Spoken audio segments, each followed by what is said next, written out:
Hi everyone, this is Sam with Wine News in 5. Before I get to global news, a reminder that Monday, June 23rd is the last day to submit entries to our yearly wine writing competition.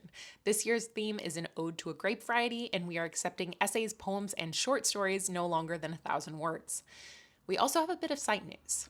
If you are a longtime reader of jancesrobinson.com, you're probably familiar with Richard Hemming, MW. He's been writing for the site since 2008 when he published a series called Vintage in the Vale. Since then, he's managed to publish more articles on our site than anyone other than Jancis, Nick, and Julia. While he currently serves as head of Wine Asia for 67 Pall Mall, we've managed to grab a bit more of his time to help us expand our video and audio content, and we're very excited about that.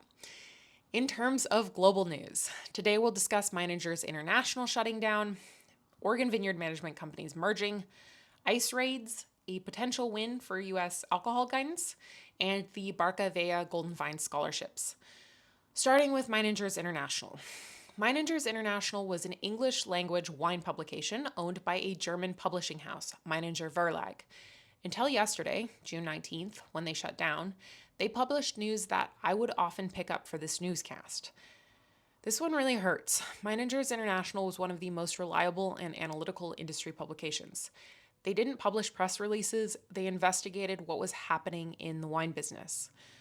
I don't know the circumstances around why they're shuttering, but their site says, as part of a broader international business strategy, the wine and beverage focused publishing house will now focus on strengthening its core media brands.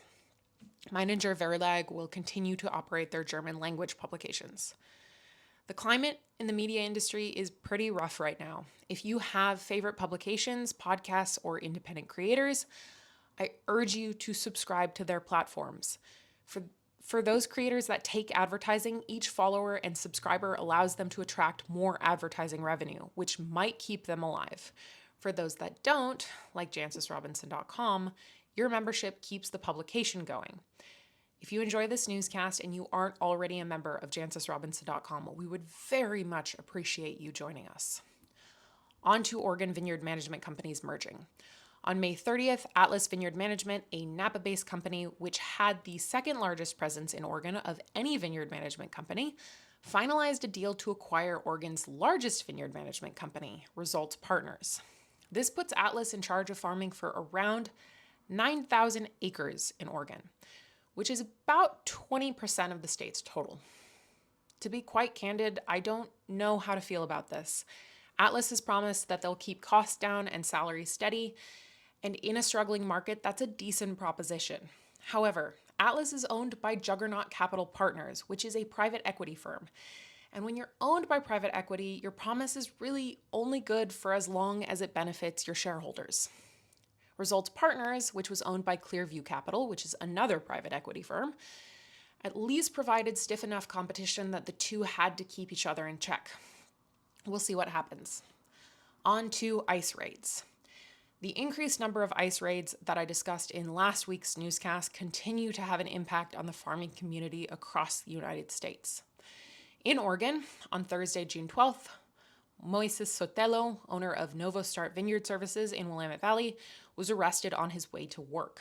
An ICE spokesperson told Oregon Public Broadcasting that Sotelo entered the United States illegally in 2006, and he had a conviction for a DUI in Newberg, Oregon, dating from 1997. Sotelo's family says that he arrived in the early 1990s. The Yamhill County District Attorney's Office has found no evidence of DUI charges against Sotelo. Sotelo is an important figure in the Willamette Valley wine industry, and his arrest was followed by declarations from the Oregon Farm Bureau that they will work with farm workers to connect them to legal resources. In Yakima Valley in Washington, farm workers have reported that they are going straight from work to home without going grocery shopping or doing other activities for fear they'll be arrested and separated from their children. If you are a vineyard owner, posting private property or staff-only signs on all vineyard gates is advisable. ICE can enter areas of business accessible to the public, but they are prohibited from entering private areas. If you have immigrant neighbors, now would be a very good time to ask them if they could use a grocery drop, or if you can provide your phone number in case they need anything. On to a potential win for U.S. alcohol guidance.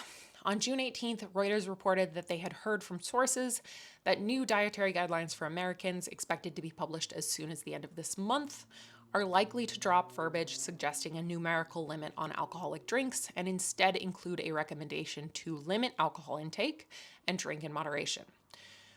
This report was entirely unverified, the source is unnamed, but if it's true, it's far better news than the US wine industry was expecting.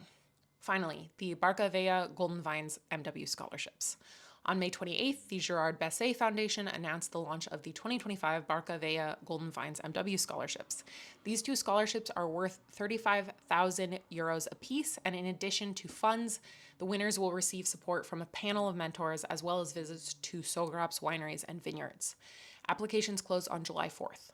That's all for this episode of the Wine News. If you enjoy this newscast and you'd like to see it continue, please become a member of jancesrobinson.com. And if you have breaking news in your area, please email news@jancesrobinson.com. Thanks.